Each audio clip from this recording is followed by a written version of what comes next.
I'm going to make a new folder. So did you see that? I just went up to File and New Folder. And here it is. Okay. It's called Untitled Folder. So I'm going to call this Jane's Book. So when you make a new folder, that title is highlighted right away.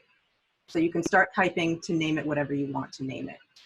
If you click away and you haven't managed to name it what you wanted to name it, you can just go over to the name of the folder again, click right on the name once, and it goes back to being highlighted. And then you can type whatever you want and name it something else. Then you press return to accept the name. Okay, so let's take some of these files, and I'm just going to drag and drop them onto that folder. 1, 2, 3, 4, 5.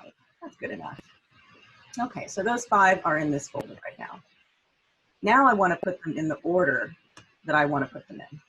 I'm going to double click the folder to open it up like this in a new Finder window.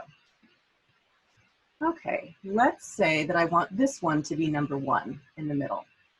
Now again, this is the same as you would rename a folder by clicking on it once. You can also rename a file by clicking on it once. And actually, you click on it once to highlight it, and then one more time to make the text go to that light blue, which means now the name is editable.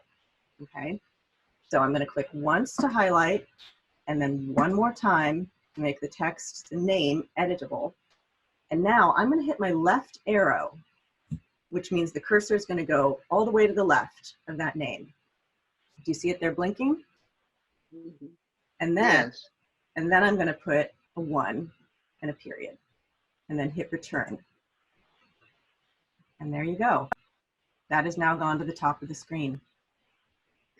Now that would be the first chapter then. That would be the first chapter. Say, let's try it again with this one. Click once to highlight, click once more to make the name editable, left arrow to put the cursor on the left side of that name, 2, period.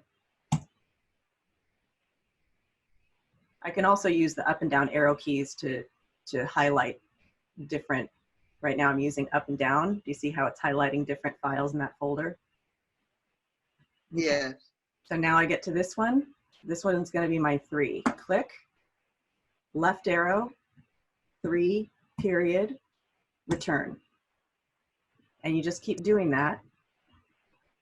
Click, left arrow, 4, period, return.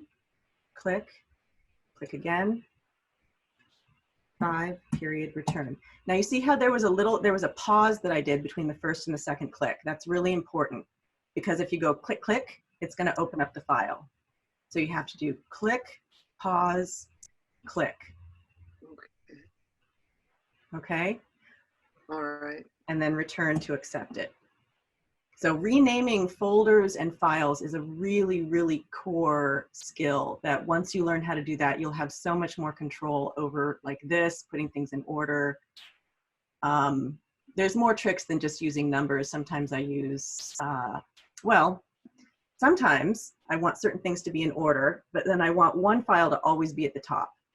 Maybe it's a README file, or maybe it's, I don't know what.